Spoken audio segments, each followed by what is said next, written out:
texte que je prends, que je décortique, mais c'est plutôt un thème et c'est un schéma. Je vais construire un schéma qui vient nous aider dans nos relations avec Dieu et les uns avec les autres. Et c'est un schéma qui est basé sur Jésus, sur la vie de Jésus. Et la Bible dit qu'on marche, que Dieu il donne des enseignants, il donne des apôtres, il donne toutes sortes de dons à l'Église pour équiper le corps de Christ et pour marcher vers la stature parfaite de Christ. Hein? Donc, pour marcher en croissance. Et pour marcher en croissance, c'est dans le chemin de Jésus. Puis le chemin de Jésus, c'est grâce et vérité.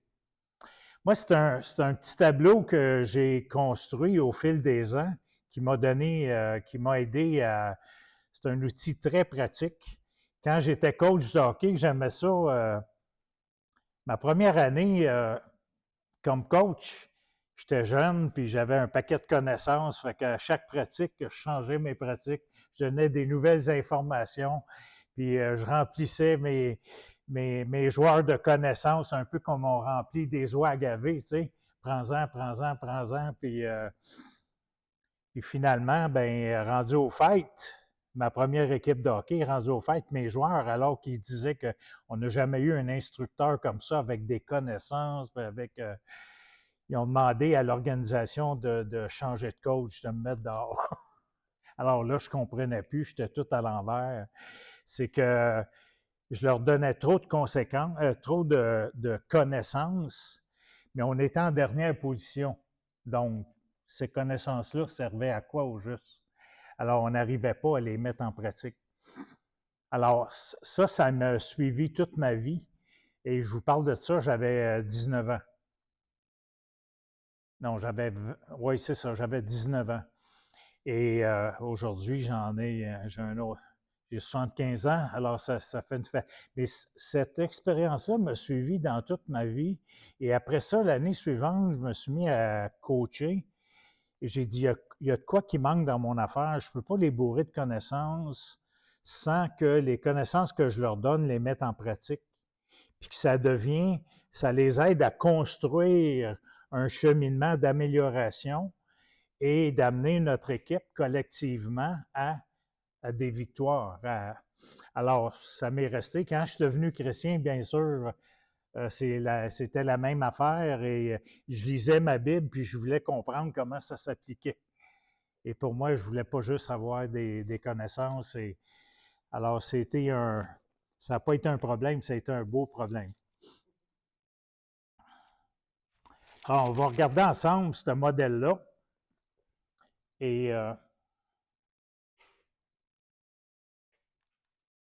Et voilà. On va regarder plusieurs versets. Si vous avez vos Bibles, là, on va suivre dans la parole de Dieu. Alors, on va aller dans 1 Corinthiens 13. Vous allez voir comment c'est intéressant, puis comment la Bible nous informe justement de comment avoir un équilibre dans nos relations, les uns avec les autres, et avec Dieu aussi. 1 Corinthiens 13, versets 1 à 8. Quand bien même je parlerai les langues des hommes et des anges, si je n'ai pas l'amour, je suis un airain qui résonne. Alors déjà, on voit, quand bien même que j'aurais, si je n'ai pas l'amour, on voit les deux fonctions ici. La fonction grâce, amour, et la fonction connaissance.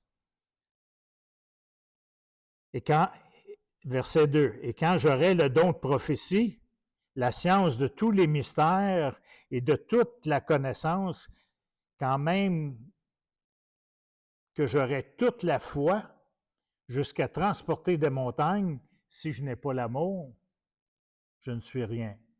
Et quand je distribuerai tous mes biens, la nourriture des pauvres, quand je livrerai mon corps pour être brûlé, si je n'ai pas l'amour, cela ne me sert à rien.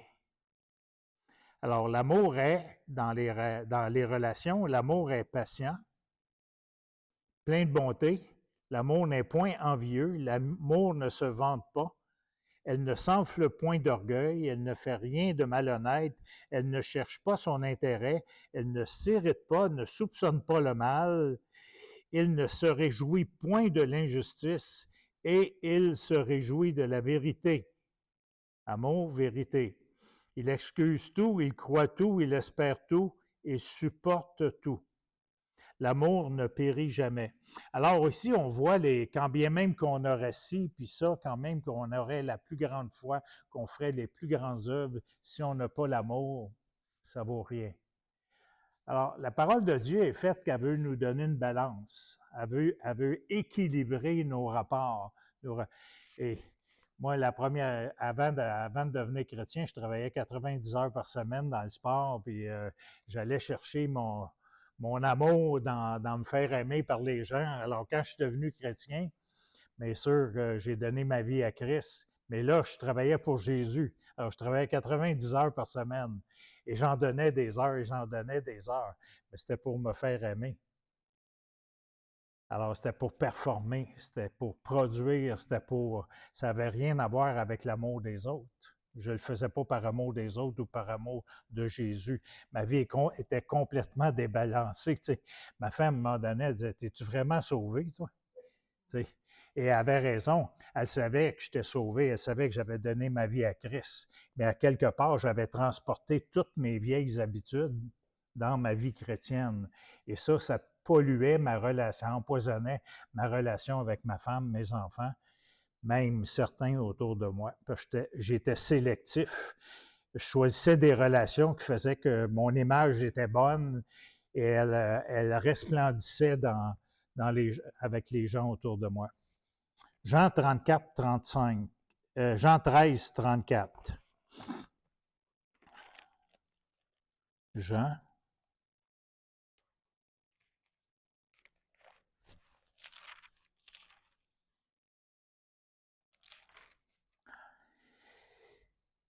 Je vous donne un commandement nouveau. Aimez-vous les uns les autres comme je vous ai aimé. Vous aussi, aimez-vous les uns les autres. À ceci, tous reconnaîtront que vous êtes mes disciples. Si vous avez de l'amour les uns pour les autres. Alors ici, on voit la fonction amour.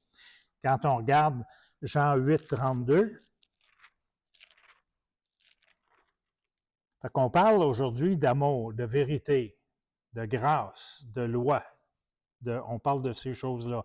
On parle de ces deux fonctions-là qui sont essentielles pour équilibrer.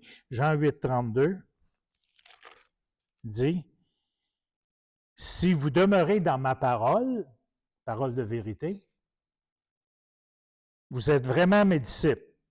Vous connaîtrez la vérité et la vérité vous rendra libre. » Intéressant, si on demeure dans sa parole. Mais si on demeure dans nos pensées, dans les pensées du monde, on ne peut pas connaître la liberté. Et on ne peut pas connaître non plus. Et on ne peut pas, si on ne demeure pas dans la parole, bien, on ne peut pas non plus avoir l'amour de Christ parce qu'on a d'autres paramètres qui dirigent notre vie.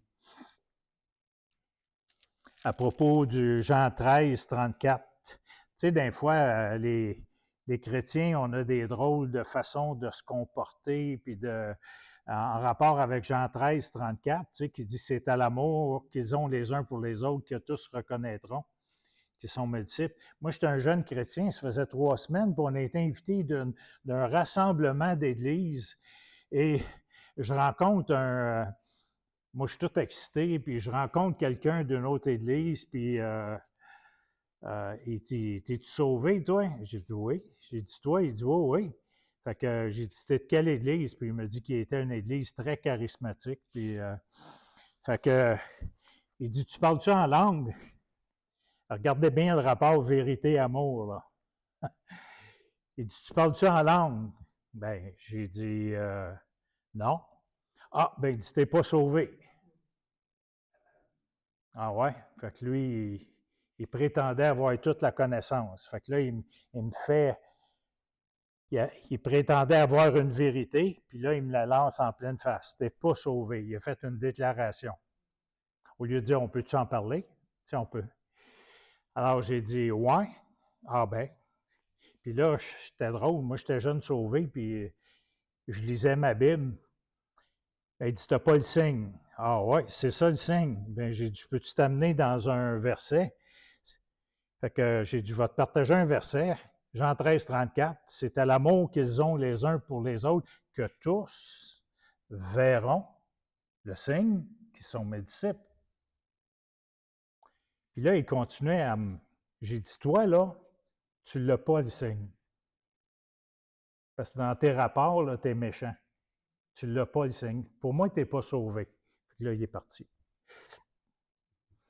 Mais c'est ça que ça fait quand on est trop sur une vérité et qu'on ne tient pas compte des personnes, la personne, on peut avoir des divergences d'opinion, mais pourquoi ah, tu ne pries pas en langue, donc tu n'es pas sauvé? Pourquoi faire une déclaration? Pourquoi se mettre au-dessus de l'autre? Pourquoi rejeter l'autre, se mettre en opposition, commencer à argumenter sans même se connaître? Vous voyez comment ça peut empoisonner nos rapports.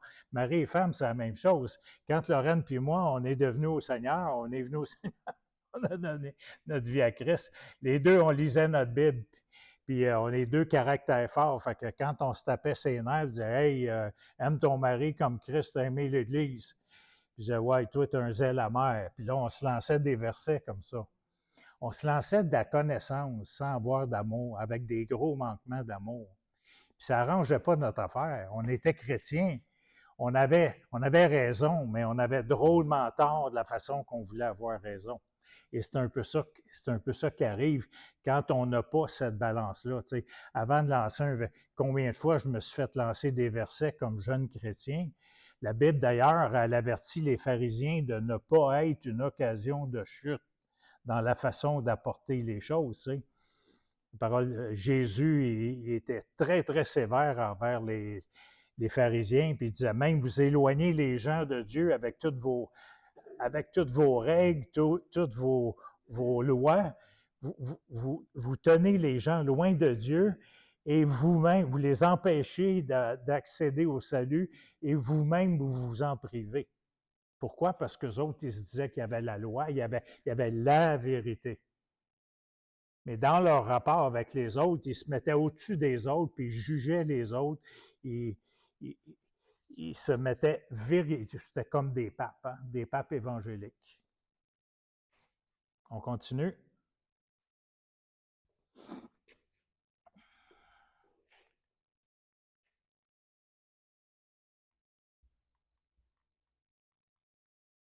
Oups.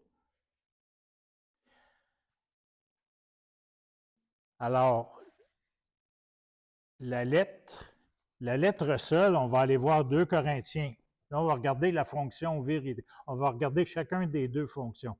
On va regarder la fonction vérité, puis après ça, on va regarder la fonction grâce. Fonction vérité, 2 Corinthiens 6.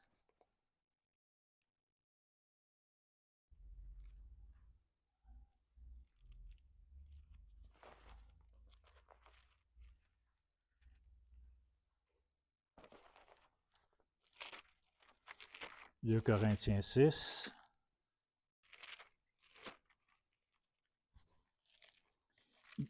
2 Corinthiens 3, excusez, verset 6. 2 Corinthiens 3, verset 6. Il nous a aussi rendus capables d'être ministres d'une nouvelle alliance, non de la lettre, mais de l'esprit, car la lettre tue, mais l'esprit vivifie. Vous voyez ici la fonction, là? La lettre seule peut tuer.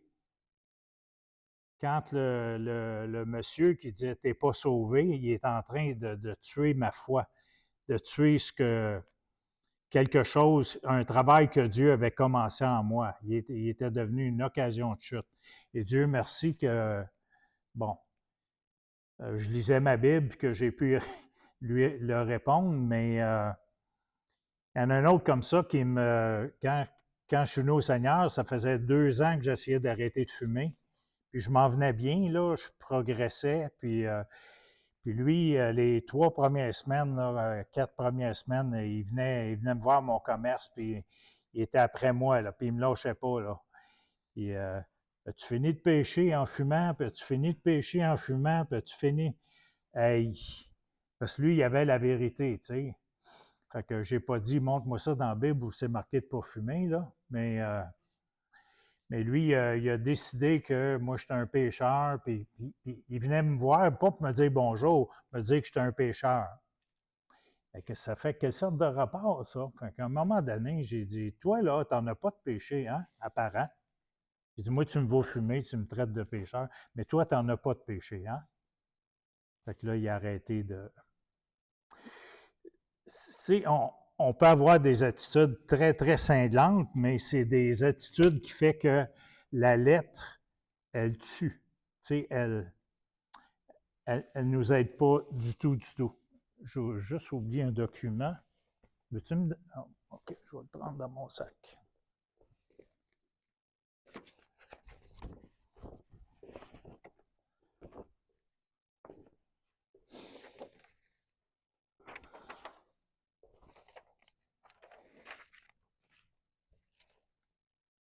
On continue. 1 Corinthiens 8. 1 Corinthiens 8, 1b. 1 Corinthiens 8, 1b. Pour ce qui concerne les viandes sacrifiées aux idoles, nous savons que nous avons tous la connaissance. La connaissance enfle, mais l'amour édifie. Voyez-vous encore? La connaissance enfle. Puis Jésus, il leur a-tu parlé dans le portrait que les pharisiens, ils s'enflaient? C'était des gens enflés, hautains et qui n'avaient aucun amour. Alors, la connaissance enfle, mais l'amour édifie.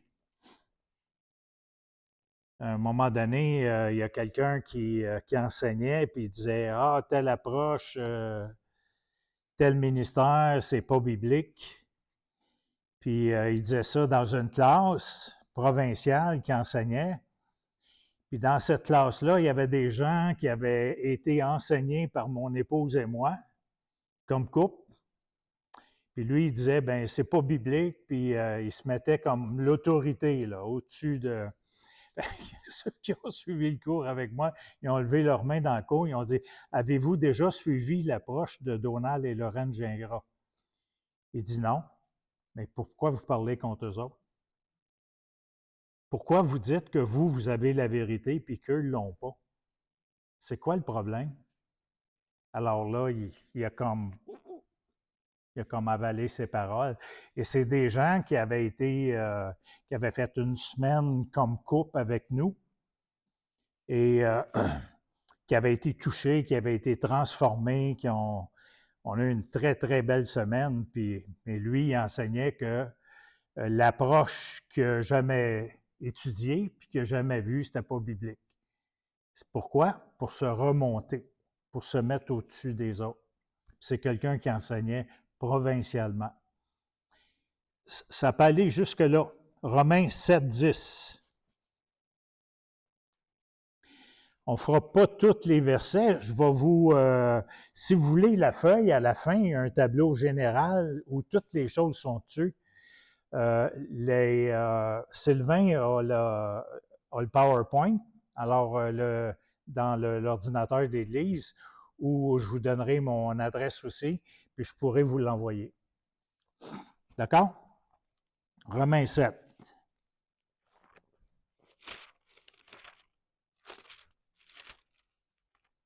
Romains 7, verset 10. C'est bien ça. Ainsi, le commandement qui conduit à la vie se trouve pour moi conduire à la mort.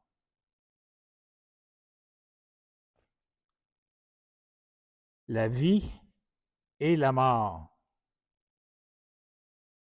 Pour moi, verset 9, pour moi, en étant autrefois sans loi, je vivais, mais quand le commandement vint, le péché reprit, et moi je mourus. Ainsi, le commandement qui conduit à la vie se trouve pour moi conduire à la mort. Autrement dit, le péché qui est là, la loi, ben, t'amène soit à la vie ou soit à la mort, dépendamment comment tu vas travailler avec. On va regarder l'autre fonction, Osée 4.1. On va regarder Osée 4.1, juste pour faire un dernier.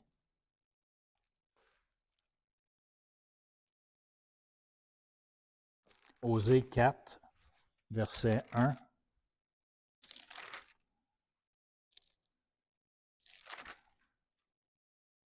Écoutez la parole de l'Éternel, enfants d'Israël, car l'Éternel a un procès, parce qu'il n'y a point de vérité, point de miséricorde, point de connaissance de Dieu. Voyez-vous? Alors ici, Dieu est en train de reprocher à son peuple parce qu'il n'y a pas de vérité, puis qu'il n'y a pas de miséricorde, il n'y a pas de grâce. Donc, il n'y a pas de connaissance de Dieu dans le pays. On ne peut pas avoir la connaissance de Dieu si on n'a pas la vérité et si on n'a pas la miséricorde, la grâce. Ça prend des deux. Et c'est ça qui nous donne une balance. Alors, on va aller voir à l'autre.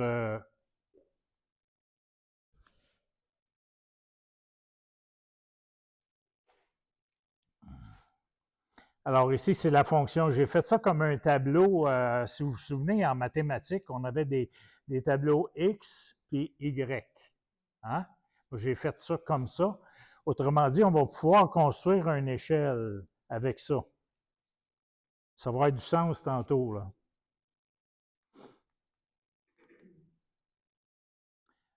L'autre côté, alors si on parle du côté vérité, on parle aussi du côté expérience. Expérience, c'est la mise en pratique. C'est l'amour, on va le voir tantôt, c'est quoi. Alors, Hébreux 5.13. Hébreux 5.13. Pas trop compliqué à date, là? Hein? Non? Oui, non? Non? OK.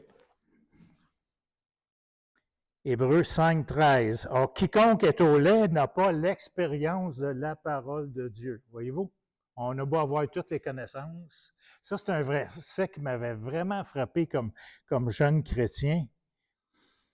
Et vous, en effet, qui depuis longtemps devriez être des maîtres, vous avez encore besoin qu'on vous enseigne les principes élémentaires des oracles de Dieu. Vous en êtes venus à avoir besoin de lait et non de nourriture solide.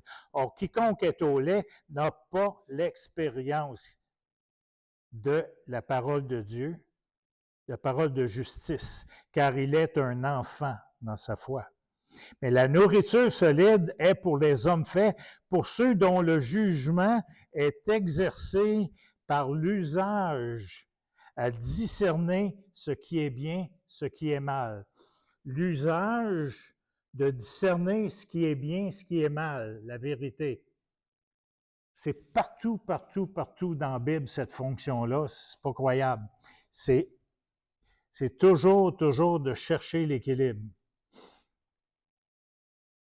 Comme je dis, on peut penser qu'on a raison, mais on peut souvent, dans nos façons de faire, être sincèrement avoir tort.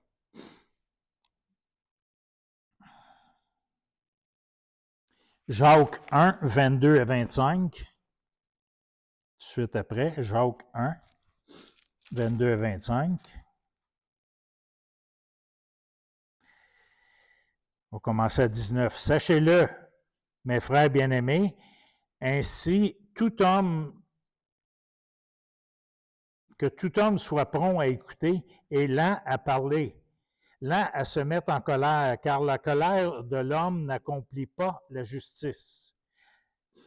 Quand il y a de la colère, je ne pense pas qu'il y ait beaucoup d'amour, même si on croit avoir raison. C'est pourquoi ça n'accomplit pas la justice de Dieu. C'est pourquoi, rejetant toute souillure, tout débordement de méchanceté, recevez avec douceur la parole qui a été plantée en vous et qui peut sauver vos âmes. Mettez en pratique la parole, ne vous bornez pas à l'écouter, mettez-la en pratique. Ne vous bornez pas à l'écouter, à la savoir, à avoir la connaissance. Quand on était jeune chrétien, l'erreur qu'on faisait, c'est qu'on accumulait des connaissances et là, on se croyait arriver, mais ça ne marchait pas. C'est pas comme ça que ça marche. Mettez en pratique la parole, ne vous bornez pas à l'écouter en vous trompant vous-même par de faux raisonnements. Car si quelqu'un écoute la parole et ne la met pas en pratique, il est semblable à un homme qui se regarde dans le miroir, qui regarde dans le miroir son visage naturel et qui, après s'être regardé, s'en va et oublie aussitôt qui il était. Mais celui qui a plongé le regard dans la loi parfaite, dans la loi de la liberté, qui aura persévéré à mettre en pratique, n'étant pas un auteur oublieux, mais se mettant à l'œuvre, celui-là sera heureux dans son activité. La parole en pratique. La parole en pratique. La vérité, la mettre en pratique, nous donne l'activité, le bonheur. Tout le monde cherche le bonheur. Maintenant, on va regarder des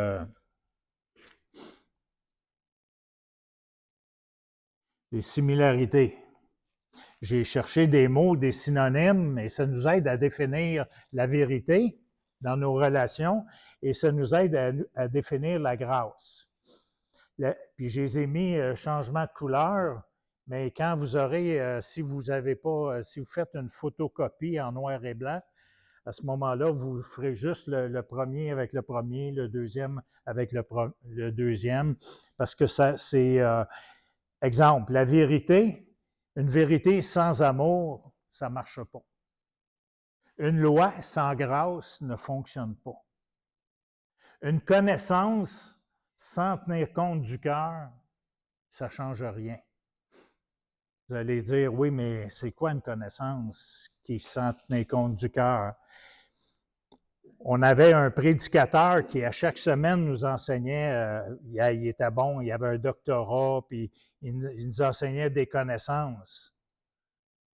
Puis il disait, il touchait des problèmes de la vie, puis après son message, après qu'il avait amené des connaissances à plein, à nous remplir ça, nous remplir le gargoton, il terminait toujours son message en disant, frères et sœurs, on vous aime. On prend soin, on veut que vous sachiez qu'on prend soin de vous. Puis là, j'écoutais ça, moi, je disais, les connaissances, c'est vrai, il a vraiment décortiqué le problème qu'il parlait à matin, que ce soit la colère, la gourmandise, les mauvaises relations. Il nous donnait vraiment des bonnes analyses. Puis quand il terminait son message, il disait, on prend soin de vous. Bien, je disais, c'est où ça dans l'Église qu'on prend soin de nous autres comme Église? Puis là, il n'y en avait pas. Parce que c'était que Dieu vous bénisse. Ouais, mais attends une minute, ça ne marche pas de même, ça. C'est pas comme ça, là. Au point qu'à un moment donné, j'ai été le voir, puis j'ai dit, je suis plus capable de vous entendre semaine après semaine, de dire, on vous a à cœur, que Dieu vous bénisse, sachez qu'on vous a à cœur, qu'on vous aime. J'ai dit, c'est pas vrai, il y a quelque chose qui manque dans... Je dis, vous nous amenez, je ne viens pas contester les connaissances que vous nous apportez, mais vos connaissances viennent, on ne sent pas que vous touchez notre cœur. Parce que vous dans votre façon de faire, dans votre façon d'organiser l'Église, vous nous mettez de côté. En autant qu'on vient le dimanche, qu'on va à réunion de prière, tout est beau. Mais comment vous prenez soin des gens dans l'Église? Et là, c'était comme... On peut croire qu'on peut avoir raison, mais on peut avoir tort. Ici, dans une vérité, on peut demander à quelqu'un de faire une tâche, mais on a affaire à des relations. C'est une relation. Quand on demande à quelqu'un de faire une tâche, bien, on est en relation. Alors, il faut en tenir compte. Si on n'en tient pas compte, bien, on est dominant. On domine les autres. Ça, c'est même bon pour mari et femme, ces affaires-là de relation, peu importe. Performance. On peut faire des... moi, je performais. Hey, ma première année de vie chrétienne, je performais. Mais je tenais pas compte des personnes autour de moi. Je performais. C'est tout ce qui comptait. Ma vie chrétienne, c'était de performer, parce que j'étais un gars de sport. Il fallait que je sois un gagnant pour Jésus. Vous voyez, Jean? Manquait d'amour. Je ne considérais pas. Les personnes qui étaient autour de moi, c'était des outils pour m'admirer, pour applaudir et affirmer mes performances. Raison, on peut embarquer d'une conversation puis chercher à avoir raison, mais l'équivalent de raison, c'est compassion. Si tu n'as pas de compassion, quand même, tu aurais raison. Si tu n'as pas de compassion, tu éteins la relation. Ça brise. Alors, ça prend un équilibre. On peut dire, on peut parler dans le cadre d'une relation, on peut dire, on peut parler, mais si on n'a pas d'écoute, les femmes, ils savent ça. Les hommes, on manque d'écoute, souvent. On peut faire des choses, mais on a besoin aussi de liberté. On peut contrôler, on peut chercher à contrôler, excusez, mais on a besoin de liberté. On peut dire et parler, mais on a besoin aussi d'être compris. Dire, parler, comprendre. Contrôler, liberté. Oui, un certain contrôle, mais aussi on a besoin de la liberté. Alors, le gars qui m'avait... Au collège biblique, on me disait, parle pas du Québec. J'étais en Saskatchewan, j'étudiais chez les Anglais, un ancien nationaliste. Et c'est pas pour rien, le Seigneur m'a emmené en Saskatchewan. Et là, on me disait, parle pas du Québec, parle pas du Québec. On voulait contrôler mes conversations. Et j'avais plus la liberté, moi, là. J'avais pas la... On disait, si tu te mets à parler du Québec puis de politique, tu vas être dans les eaux bouillantes, tu vas te mettre dans le trouble. Et moi, je disais, ça n'a pas d'allure, là. Il y a de quoi qui ne marche pas là-dedans, parce qu'on est ici d'un collège biblique pour apprendre la parole de Dieu. Notre professeur, dans notre cours Apprendre et appliquer la Bible, apprendre et appliquer la Bible, il nous dit, puis moi, je connaissais ça, ces modèles-là, là, parce que j'ai pratiqué ça dans le monde, ces schémas-là, cet équilibre-là, je l'ai découvert dans le monde, mais c'est un principe biblique que j'ai découvert dans le monde. Alors, c'est pour ça que ça marchait. Alors, là, je dis, notre prof, il nous dit que Dieu, pour tout problème, Dieu il est capable de nous donner le discernement, la vérité, la sagesse pour régler les problèmes. Alors, pourquoi vous me dites de me taire, de ne pas parler, parce que ça va me mettre dans le trouble? C'est quoi? Êtes-vous si insécure que ça? C'est-tu parce qu'on n'a pas d'opinion, parce qu'on va, dans Vie renouvelée, on appelle ça du déni. Tout est correct, tout est correct, tout est beau, tout est... on fuit le problème en niant que ah, t'es un bon gars, j'ai un gars, t'es un bon Québécois, toi, on t'aime bien gros, mais parle pas du Québec. Et là, moi, je dis non, ça ne marche pas, là. Il y a de quoi qui ne marche pas là-dedans. Et j'ai demandé à Dieu de me donner la sagesse. Et ça m'a tellement intrigué que ça a été le point de départ de mon livre qui a été écrit 20 ans plus tard sur l'histoire du Québec et qui nous a amenés finalement à donner des conférences durant 7 ans à travers le Canada.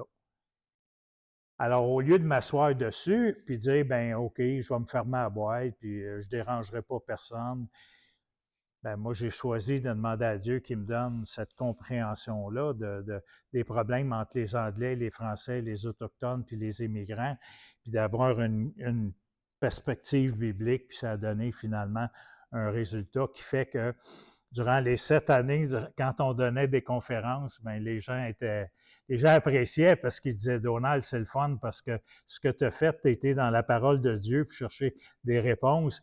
Nous, on a continué à croire les journalistes, les politiciens, les nouvelles à la télévision. Alors, c'est pour ça qu'on continue à alimenter de l'amertume et de l'arrogance envers le Québec. Mais ton message, il nous amène à une libération. Ton message nous amène à une confession qu'on a investi plus dans les médias, les politiciens, les journalistes, que dans la parole de Dieu. Et le message, c'est un message de réconciliation que tu nous apportes. Pourquoi?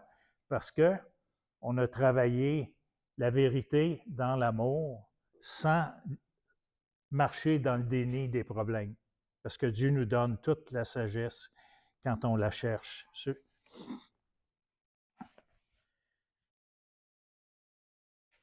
Les faits, dans une relation, on peut parler de faits. Je veux dire, ouais, bien, donne-moi les faits.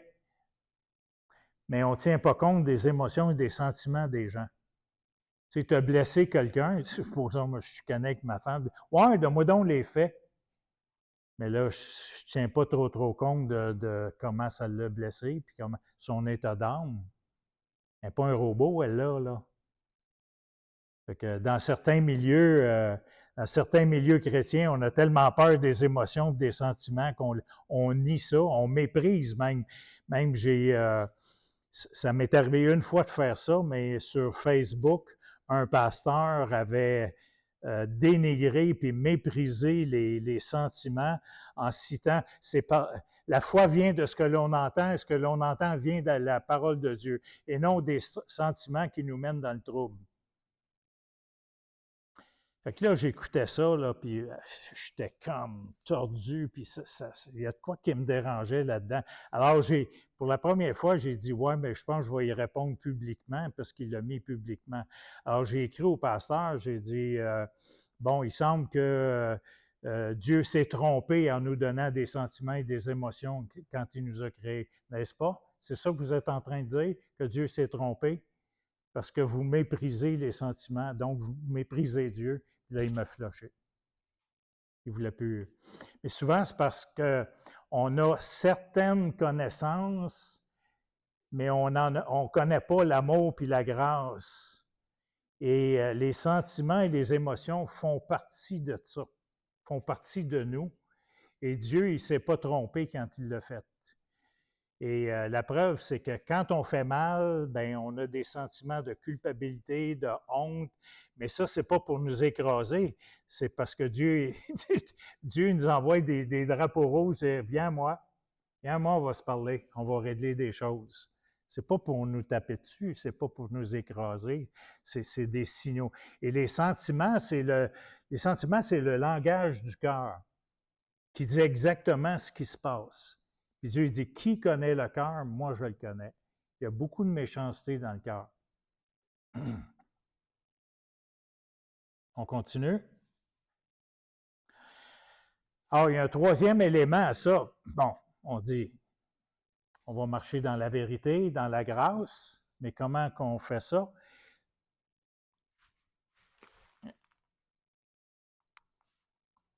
On parle d'intégrer, comme on a lu tantôt dans Jacques puis dans Hébreu, de mettre en pratique, donc mettre en pratique la vérité et l'expérience, et on appelle ça des vérités qui sont intégrées dans l'expérience, comme on a vu tantôt. Et c'est ça qui nous donne la vie. Intéressant? V-I-E, des vérités intégrées dans l'expérience. Autrement dit, de la mise en pratique. Éphésiens 4,15.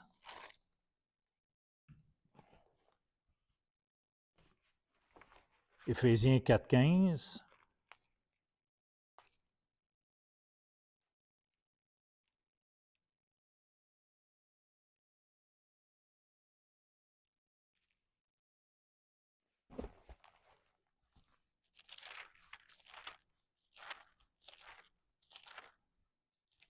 Éphésiens 4, verset 15, nous dit ainsi nous, bon, 4, c'est le passage où Dieu qui dit qu'il a donné les uns comme apôtres, prophètes, évangélistes, les autres comme pasteurs, docteurs, pour le perfectionnement des saints. Hein? Alors, ainsi nous ne serons plus, verset 14, ainsi nous ne serons plus des enfants flottants, emportés à tout vent, toute doctrine, par la tromperie des hommes, par la ruse dans les moyens de séduction, mais en professant la vérité dans l'amour. En professant la vérité dans l'amour. Intéressant. Tout le temps. C'est tout le temps là. Mais en professant la vérité dans l'amour, nous croîtrons à tous égards en celui qui est le chef. Nous allons croître vers Jésus, vers la stature parfaite de Christ, mais en restant dans la vérité et dans l'amour. Et quand arrive une problématique, ça veut dire quoi, la vérité? Ça veut dire aller vérifier avec Dieu, aller vérifier avec la parole de Dieu. Quand nos sentiments sont tous à l'envers, puis qui sont tous, comme, supposons, j'ai insulté ma femme, puis c'est-à-dire j'ai posé un geste sans m'en rendre compte, puis là, qu'elle me lance ça, elle répond de la même manière, puis t'as fait ci, puis là, elle me passe en jugement, bien, elle a oublié une étape, elle a oublié de vérifier si c'était ça, si c'était la vérité de ce que j'ai fait.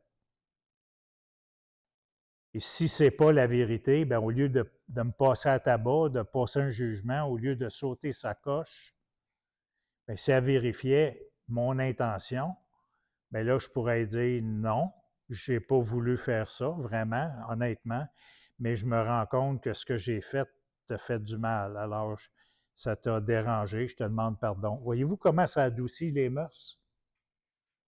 Elles sont, dans son sentiment, bien, elle s'est donné raison de me passer du papier sablé, mais parce qu'elle croyait avoir raison, mais c'est la façon qu'elle croyait, elle voulait avoir raison, bien, elle se trompait dans sa manière. Puis moi, ben, dans mon innocence, dans mon geste innocent que j'ai posé, sans vouloir y faire de tort, ben, j'avais pas à dire, hey, change tes méthodes, là. Peux-tu me parler comme du monde, là? Vous voyez, là, le ton monte. Là, il n'y a plus moyen de se parler, on continue à se blesser. Parce qu'on manque de grâce et de vérité. On a tout le temps à vérifier la vérité dans nos rapports. Et ça, c'est beaucoup, beaucoup. Quand on vit des sentiments, vous voyez, le fils, j'ai prêché ici dernièrement sur le fils prodigue, l'aîné, le frère.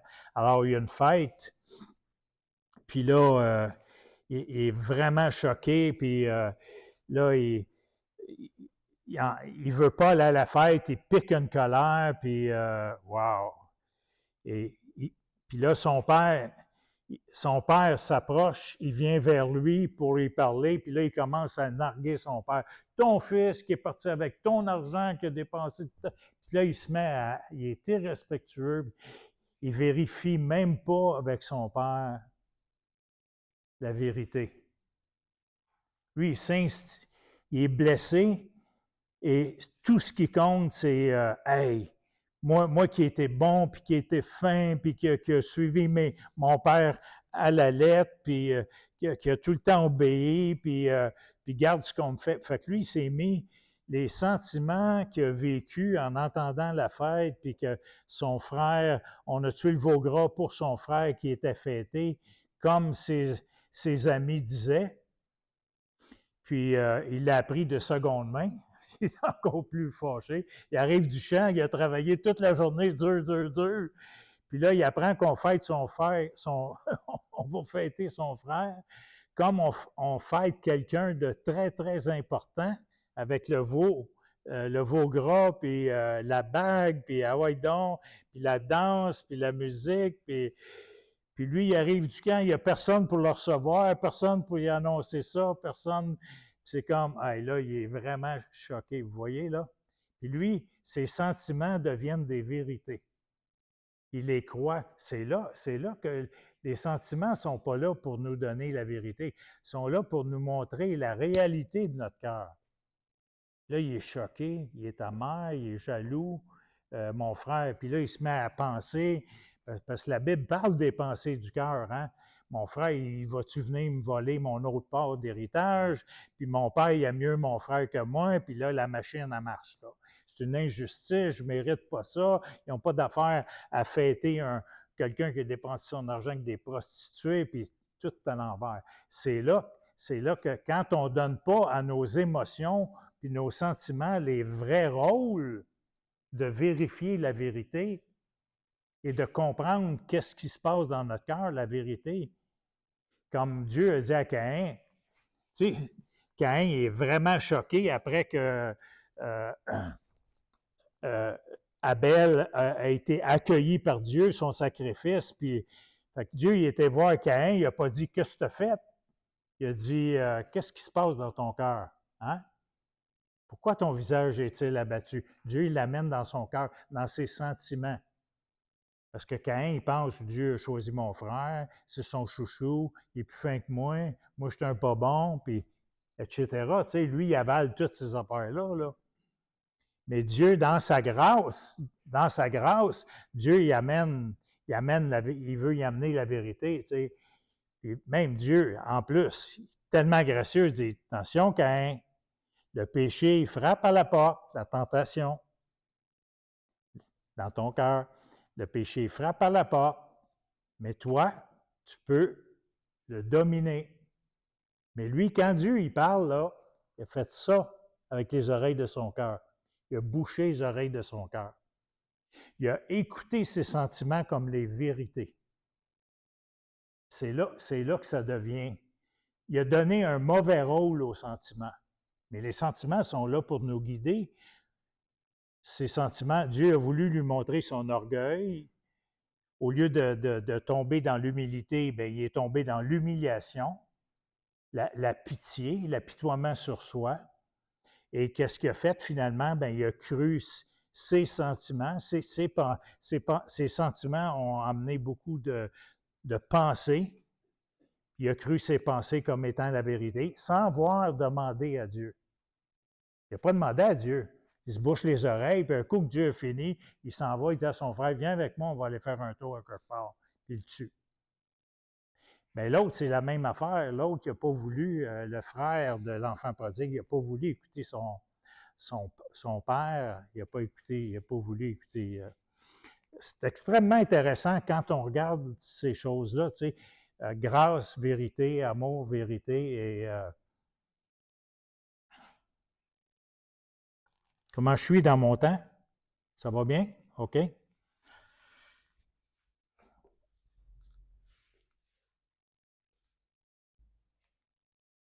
Et voilà. Voyez-vous, ici, si on avait 100% de vérité, on pourrait avoir 100% aussi de mise en pratique, d'expérience. Là, je suis un modèle, c'est mon côté pratique, là, un modèle mathématique. Mais si je vis avec 10% de la vérité et 10% de la mise en pratique, il va manquer quelque chose à ma vie chrétienne. On ne peut pas marcher de même, on ne peut pas avancer. Et Jésus, c'est l'équilibre. 2 Corinthiens 6. « 2 Corinthiens 3, c'est-à-dire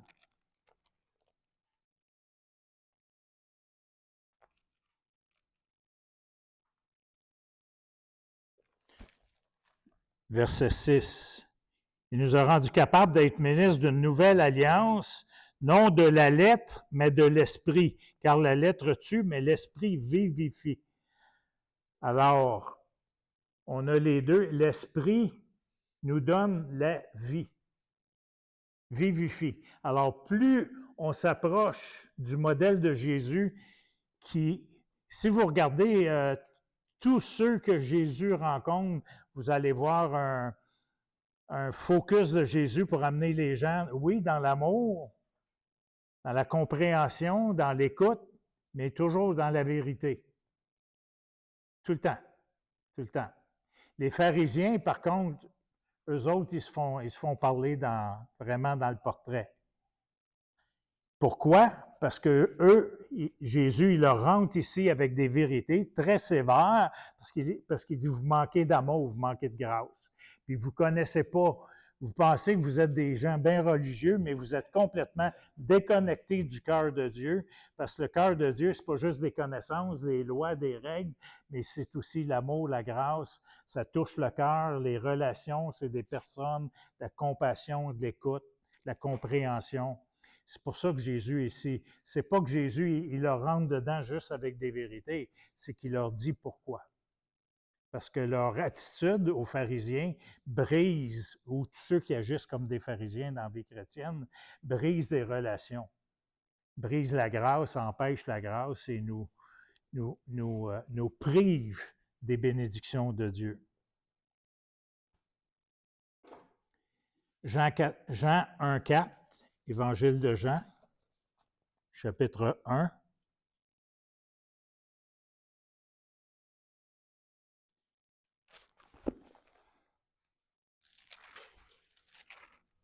Alors, comment suivre ce chemin?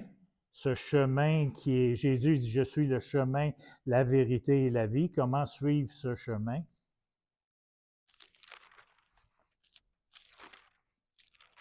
Jean 1,4. En elle était la vie, et la vie était la lumière des hommes. Au commencement était la parole, verset 1, et la parole était avec Dieu, et la parole était Dieu. Il était au commencement, et toutes choses étaient faites par elle. Rien de ce qui a été fait n'a été fait sans elle. En elle était la vie, et la vie était la lumière des hommes. Et cette vie-là, c'est la lumière que Jésus transporte. La lumière sur apporter des vérités dans nos relations et apporter l'amour. Verset 14.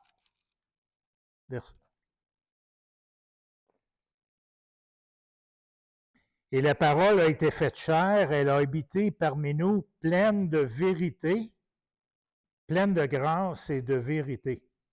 Voyez-vous? Pleine de grâce. La parole, la lumière, a habité parmi nous, nous a amenés sur le chemin de Jésus, pleine de vérité et de grâce. Jean 14, 6, Jésus dit, je suis le chemin, la vérité et la vie. Et quand tu suis Jésus, tu marches vers la vie.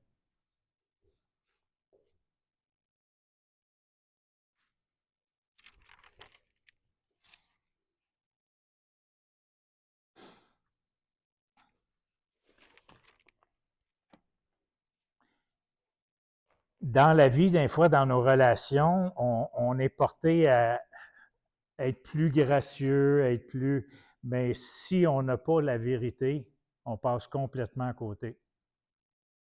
Comme on va taire un problème pour ne pas déplaire.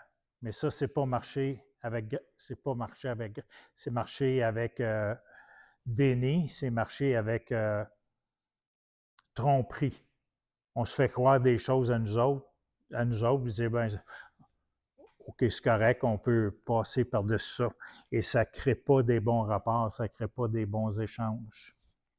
Éphésiens 4, 13 dit que sur ce chemin-là de vérité et de grâce, bien, on suit le chemin de Jésus.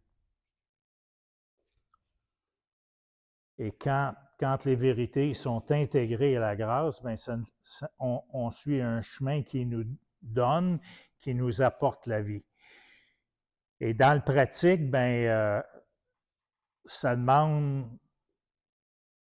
tu sais, la parole de Dieu, Proverbe 2, dit, il nous parle de la sagesse. C'est très intéressant de regarder le Proverbe 2. Comment trouver la sagesse dans nos rapports.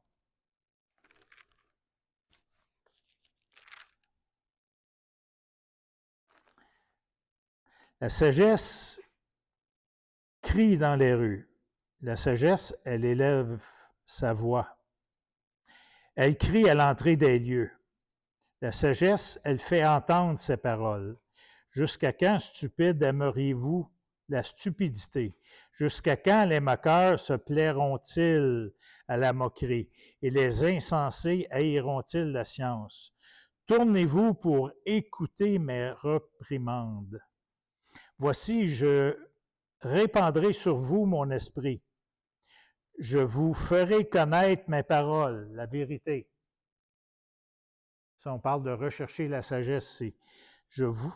Là, Dieu dit, adoptez pas les comportements du monde là, que je viens de décrire.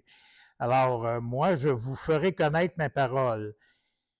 Puisque j'appelle et que vous résistez, puisque j'étends ma main, que personne n'y prend garde. Hey là là, hein? Vous rejetez tous mes conseils et que vous n'aimez pas mes réprimandes.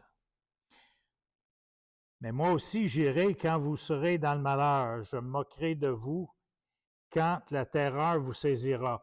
Quand la terreur vous saisira comme une tempête et quand le malheur vous enveloppera comme un tourbillon, quand la détresse et l'angoisse foncera sur vous. Alors ils m'appelleront et je ne répondrai pas. Ils me chercheront, ils ne trouveront pas, ils ne me trouveront pas. Parce qu'ils ont haï la science, parce qu'ils n'ont pas choisi la crainte, parce qu'ils n'ont point aimé mes conseils, parce qu'ils ont dédaigné toutes mes reprimandes, ils se nourriront. Ça, c'est l'avertissement quand on ne va pas à Dieu, quand arrivent des situations difficiles dans nos relations, que ce soit avec Dieu, aller vérifier avec Dieu qu'est-ce qui se passe, ou les uns avec les autres. C'est comme ça que c'est un peu ce qu'on crée autour de nous. Chapitre 2. Mon fils, si tu reçois mes paroles et quand tu gardes avec toi mes préceptes, si tu rends ton oreille attentive, l'écoute, à la sagesse, si tu inclines ton cœur à l'intelligence, si tu appelles la sagesse, si tu élèves la voix vers l'intelligence, si tu la cherches comme l'argent, si tu la poursuis comme un trésor, alors tu comprendras la crainte de l'Éternel, tu trouveras la connaissance de Dieu, la vérité, car l'Éternel, dont la sagesse de sa bouche sortent la connaissance et l'intelligence. Il tient en réserve le salut pour les hommes droits, un bouclier pour ceux qui marchent dans l'intégrité, et en protégeant les sentiers de la justice et en gardant la voie de ses fidèles. Alors tu comprendras la justice et l'équité, la droiture, toutes les routes qui mènent au bien. Car la sagesse, si tu la cherches comme ça, viendra dans ton cœur. C'est ça la grâce de Dieu. La sagesse va venir. Autrement dit, il dit, disposez-vous, écoutez, puis la sagesse va venir. La réflexion veillera sur toi. Wow! La sagesse va venir dans ton cœur, puis la réflexion va veiller sur toi. Et l'intelligence te gardera. C'est intéressant. Après 1 an de vie chrétienne, moi, je me pensais bien fin et tout. Mais là, je voyais qu'il y a quoi qui ne marchait pas dans mon couple, puis avec mes enfants, puis ma vie chrétienne. Puis, fait que là, j'ai vendu mon magasin. Et là, j'étais en mode changement parce que j'avais compris qu'un futur leader d'église, s'il ne dirige pas bien sa famille, ben il est disqualifié. Fait que moi, voulant performer, étant un gars de sport, j'ai voulu performer. Alors, je voulais devenir un bon mari, un bon père, mais en mode performance. C'est tout le temps l'image, hein? Fait que je vends mon commerce, on s'en va en vacances, puis là, pour la première fois, pour la première fois depuis longtemps, je prends une vacances avec ma femme puis mes enfants. Fait que Lorraine est toute contente. Puis on est sur le bord de la plage en train de lire notre dévotion le lendemain de notre long voyage de 12 heures de route. Et dans le sud, on est sur une belle plage des États-Unis. Lorraine lit sa Bible, je lis ma Bible. Les deux, Claudiane, Martin, jouent dans le sable. Puis là, moi, j'ai amené ma famille en vacances. Je suis un bon gars. Je suis un bon père de famille. Je suis un bon mari. J'ai dormi une très bonne nuit, puis Dieu m'attendait. Et je lis ma Bible ce matin-là, puis c'était marqué, j'étais dans Matthieu 5, 8. Et quand j'arrive à Matthieu 5, 8, heureux les cœurs purs, ils verront Dieu. Et là, ça a vraiment attiré mon attention. Ça a vraiment, c'est venu, c'était comme, je ne pouvais plus lire, là. Toute ma tête était attirée par cette parole. Puis j'ai dit à Dieu, y a-tu quelque chose, en beau arrogant, y a-tu quelque chose dans mon cœur qui serait pas peur, qui m'empêcherait de voir ta face? Puis Dieu m'a posé 3 questions.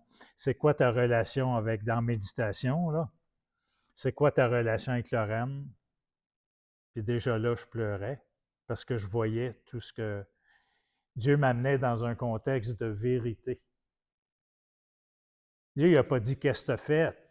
Dieu a touché mon cœur. Il est venu chercher mon cœur. Il n'a pas parlé de mes comportements. Il a dit, quelle est ta relation? Quelle est ta relation? Quelle est ta relation? Quelle est ta relation? Ta relation avec Lorraine puis les enfants. Et là, j'ai fondu en larmes et je voyais comment je n'étais pas intentionnel. Tout ce qui comptait pour moi, c'est de me péter les bretelles. Puis la troisième question, Dieu m'a posé, quelle est ta relation avec moi? Puis c'était la même affaire. Je n'avais pas une relation avec Dieu, je faisais des œuvres pour me faire aimer. Alors, c'est ça. Et après ça, j'ai été dans ma deuxième lecture du jour, qui était, là, j'étais j'étais vraiment, j'ai eu ce que j'appelle aujourd'hui le don de la repentance. Dieu m'a fait le cadeau de me repentir.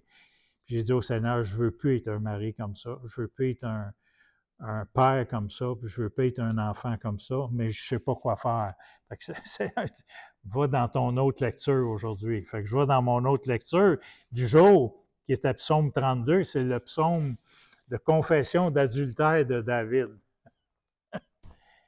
Fait que moi, en somme, en allant chercher mon amour sur la place publique, j'étais adultère envers ma femme, j'étais adultère envers mes enfants, adultère envers Dieu, parce que j'allais chercher mon amour dans l'approbation puis la glorification des autres. Alors, j'étais l'idole des autres. Alors, fait que là, je dis, waouh, c'est comme David. Moi, j'étais adultère, là, mais adultère spirituellement, puis dans ma relation avec ma femme et mes enfants, puis en cherchant mon amour à une mauvaise place. Puis là, ben, je confesse comme David et je demande pardon à Dieu. Puis là, je dis au Seigneur, qu'est-ce que je vais faire avec tout ça? Qu'est-ce que je vais faire avec tout ça? J'ai demandé la sagesse. Car la sagesse viendra dans ton cœur et la connaissance fera ses délices. Les délices de ton âme, la réflexion veillera sur toi. L'intelligence te gardera. Et le psaume 32,8 dit, je t'instruirai, je te montrerai la voie, je te conseillerai et je veillerai sur toi. Ça, là, ça a changé ma vie. C'est comme si Dieu me parlait directement, là. Puis ce verset-là, là, il s'est tatoué sur mon cœur, dans ma tête, dans mes pensées. Et après, c'est drôle parce qu'après ça, il y avait des événements où on me demandait de flasher puis de faire de marcher comme une poule pas de tête là, qui veut se faire. Non, j'avais la sagesse, j'avais la connaissance, la réflexion veillait sur moi, l'intelligence me gardait. Et c'est ça qui est le fun avec Dieu, parce que tout est possible. C'était un virement de situation radical, mais Dieu est capable de tout faire, ces choses-là.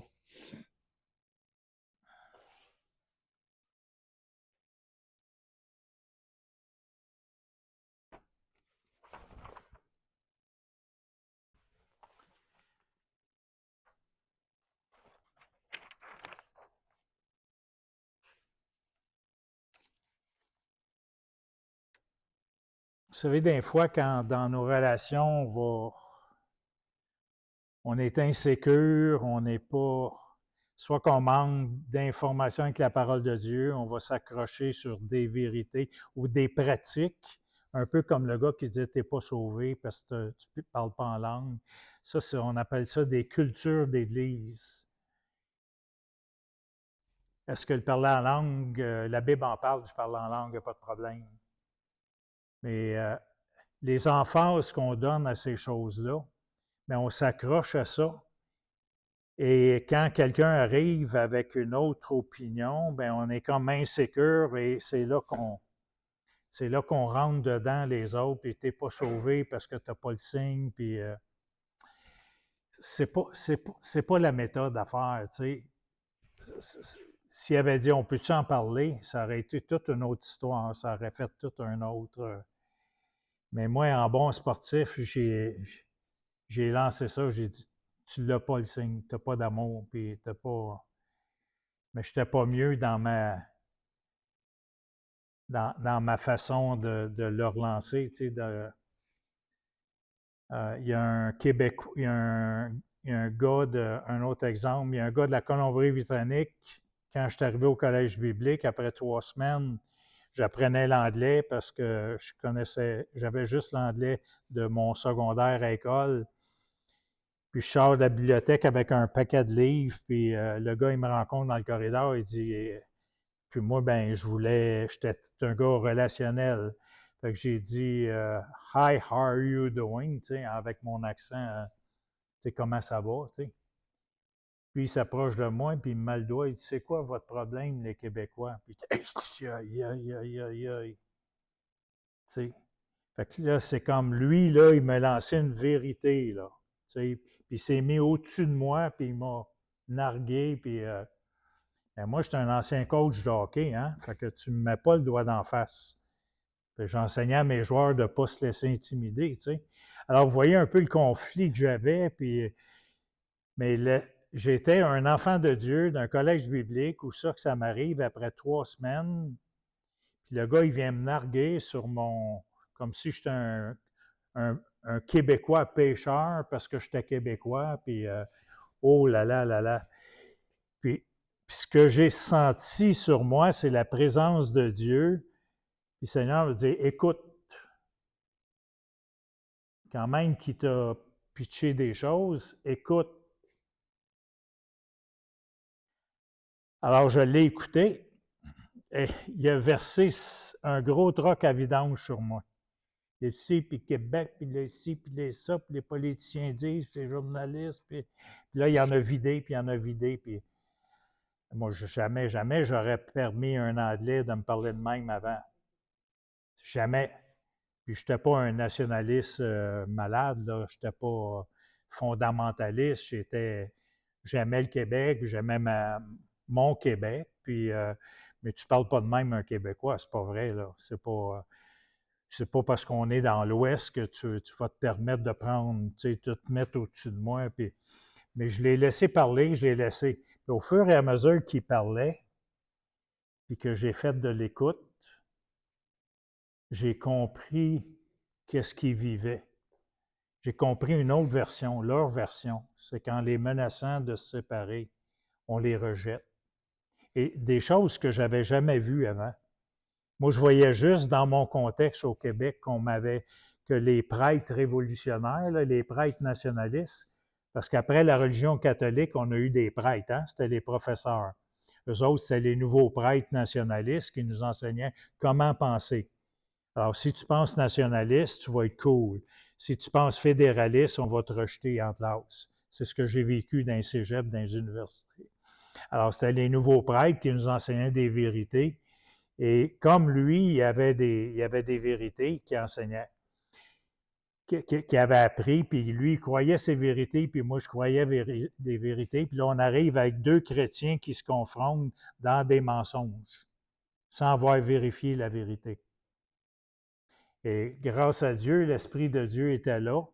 Et le Seigneur m'a dit, tu vois là, tout ce comment ça l'a blessé, m'en dis pardon. J'ai dit, peux-tu te dire quelque chose? Il dit quoi? J'ai dit, tu sais, je me rends compte que tu as été blessé par la situation du Québec. J'ai dit, moi, je suis un chrétien, alors je te demande pardon. Et le gars, là, il s'est assis à terre et il est parti à pleurer comme un enfant. Un Québécois le blesseur, l'attaqueur, qui lui demande pardon. Puis là, il a cassé là, il a brisé là. J'ai vu un mur tomber devant moi. Et là, Dieu a commencé. C'est là que Ça, c'était le point de départ pour mon livre. C'était le point de départ qui a dit, j'ai dit, il y a quelque chose là-dedans qui est, parce que mon livre, c'est tout à propos de la réconciliation avec Dieu et les uns avec les autres, que je retrouve en racontant l'histoire du Québec. Alors, si on n'est pas réconcilié avec Dieu, on ne peut pas se réconcilier les uns avec les autres. Alors, c'est quoi qui m'a amené à la réconciliation avec ce gars-là? C'est la confession, puis le pardon, puis l'amour, puis la vérité. Puis là, on s'est mis à parler, puis c'était plus pareil, là. Lui, il dit, hey, c'est vrai, toi, tu avais ta fenêtre pour voir les choses, puis moi, je regardais par ma fenêtre, puis c'est pour ça là, mais là, c'est plus pareil. Mais Dieu, c'est comme si Dieu nous disait, regarde, si vous voulez comprendre l'histoire du Québec puis du Canada, là, regardez par ma fenêtre, pas par votre fenêtre de l'Ouest, puis pas par votre fenêtre de l'Est. C'est comme ça que Dieu fait, tu sais. Et regardez non seulement la vérité, avec mes standards bibliques dans l'histoire, mais aussi avec une attitude d'écoute, de compassion et de compréhension. Et, et c'est toutes des choses qui ont... Ce schéma-là, il a influencé ma vie, il l'influence encore, même dans mes rapports de couple. Puis ce matin, je voulais vous l'offrir comme un outil de pratique et puis que Dieu vous bénisse avec, vous pourrez aller voir plus les versets, les étudier, puis les mettre en pratique. Alors, en bon coach de hockey ou en bon... ce qui me plaît dans l'enseignement, j'essaie tout le temps, je me pose tout le temps la question, est-ce que ce que j'amène ce matin va être applicable? Est-ce que ça peut aider les gens à avancer un pas de plus vers la stature parfaite de Christ? C'est tout le temps ma prière, que les cœurs s'ouvrent pour dire, ouais, ça, là, on peut-tu continuer d'avancer avec ça? Parce que la parole de Dieu est extraordinaire pour nous équiper, pour nous faire grandir. Seigneur, merci pour ta parole, merci qui est si riche, si pratique. Et merci de ta grâce, merci de ta vérité aussi, et de nous garder dans la vérité, nous garder dans ton amour inconditionnel, parce que dans le fond, on ne mérite rien, mais avec toi, Seigneur, on peut avancer en toute quiétude dans la joie et dans la joie et le bonheur de notre activité auquel tu nous appelles. Amen.